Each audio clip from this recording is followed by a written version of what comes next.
दोस्तों अक्सर हम जैसे छोटे दुकानदार बड़ी गलतियां करते हैं।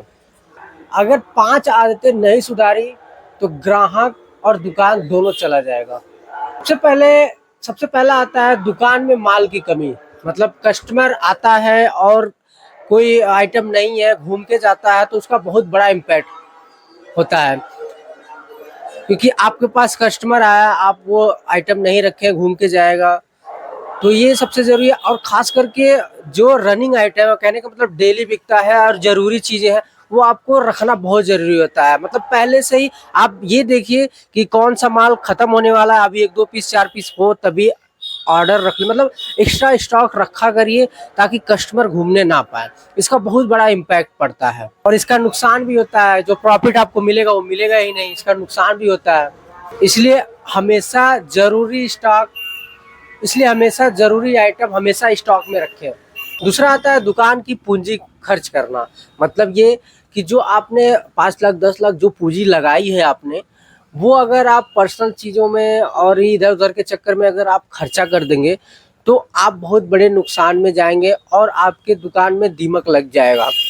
तो पर्सनल पर्सनल जितने भी खर्चे हैं, दुकान का पूँजी का मतलब होता है दुकान की जो पूँजी लगाए हैं आप दुकान का पैसा दुकान में ही लगाइए। मतलब जो जो आइटम आपके पास आज 5 पीस है, आप उसका प्रॉफ़िट कमा रहे हैं तो 6 से 7 पीस हो। दुकान का पैसा दुकान में ही होना चाहिए, तभी आगे सही है, नहीं तो दुकान में दीमक लग जाएँगे। तीसरा आता है बहुत से दुकानदार फालतू टाइम पास करते हैं, कई लोगों को बैठाकर टाइम पास करते हैं। अगल-बगल वाले या अपने दोस्त को टाइम पास कराते हैं और गप मारने का अड्डा बन जाता है। तो इसका भी कस्टमर के प्रति बहुत ज़्यादा खराब इम्पैक्ट डालता है, जो कि सही नहीं है। तो ये भी ना करें तो अच्छा है, ये बहुत ज़रूरी है। ये सब चीज़ें बिल्कुल गलत है।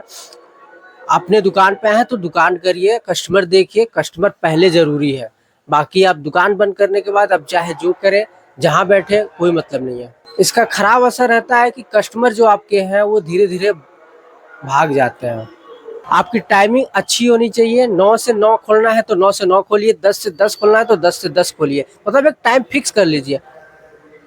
आपका अगर साप्ताहिक बंदी नहीं है तो आप मंडे टू सैटरडे या जो भी आपका दिन है, आप उसमें डिसाइड कर लीजिए कि हमें कब ओपन करना है और कब बंद करना है।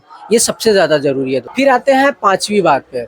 5वीं बात ये है दोस्तों कि उधार सोच समझ के दीजिए। उधार जिसको समझ में आए कि ये बंदा दे देगा और समय पे दे देगा, उसी को उधार दीजिए। अन्यथा किसी और को उधार मत दीजिए, क्योंकि आपकी जितनी भी पूँजी है वो लॉस में चले जाएँगे, आप माइनस में जाएँगे। तो उधार सोच समझ के दीजिए, जिसको जानिए उसी को दीजिए। तो दोस्तों उम्मीद करता हूँ कि वीडियो आपको अच्छी लगी हो तो प्लीज़ लाइक करें, शेयर करें और हमारे चैनल को सब्सक्राइब करें, ताकि इसी तरह के बिज़नेस टिप्स, बिज़नेस आइडिया और कैसे क्या दुकान में होता है, आपको इन सब चीज़ों से रिलेटेड आपको वीडियो मिलती रहे।